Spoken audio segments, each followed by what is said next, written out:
Let's start making our scrunchies.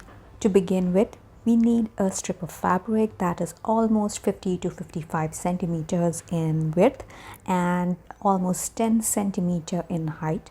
On that, overlay a strip of lace and align the top half, the top part of the lace with the fabric and stitch it in with 1 centimeter or whichever your preferred seam allowance is.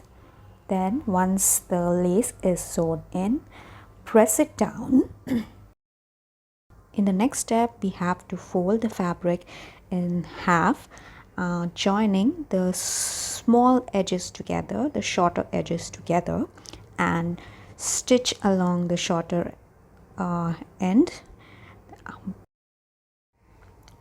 Once we have stitched the shorter sides together, fold again and sew along the stitch line and the hem of the lace that we first stitched in, that we first sewed in.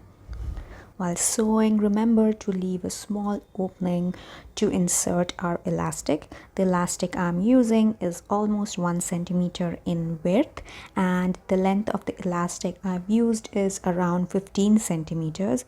I like to stitch my elastic rather than tying it in knots. Once I'm done stitching my elastic, go ahead and I went ahead and stitched my casing and sealed my casing in place, and there it is, a cute little, very easy, very cute little scrunchie. I used these same steps to make another scrunchie, just replaced the lace with the striped fabric folded in half. For the next scrunchie, we begin with a horizontal strip of fabric that is also again 50 centimeters in width and 10 centimeters in height. Here I have another strip of fabric which is 10 centimeters in height. It is folded in half and pleated. What I did was I matched the width of my red strip along with the width of this ruffled strip. Match the top ends of the two fabrics and sew them together, leaving around 1 centimeter of seam allowance.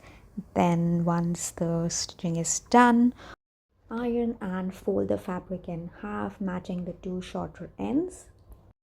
Then sew the shorter ends together. Now fold the fabric horizontally. Now fold the hem inside and top stitch it. Make sure that the fold covers the previous stitch line.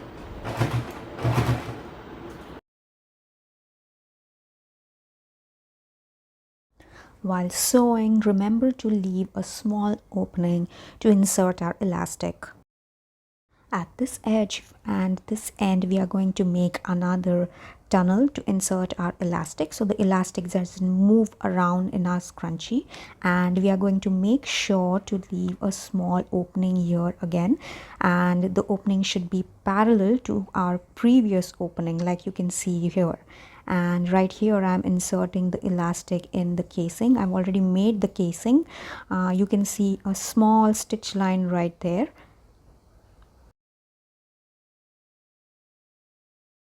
Overlap the two ends of the elastic and sew them in. I don't like to tie knots. I like to use a zigzag stitch on my sewing machine to join the two ends of the elastic. Once done, push the elastic inside and sew in the openings. And here we have it, a statement scrunchie.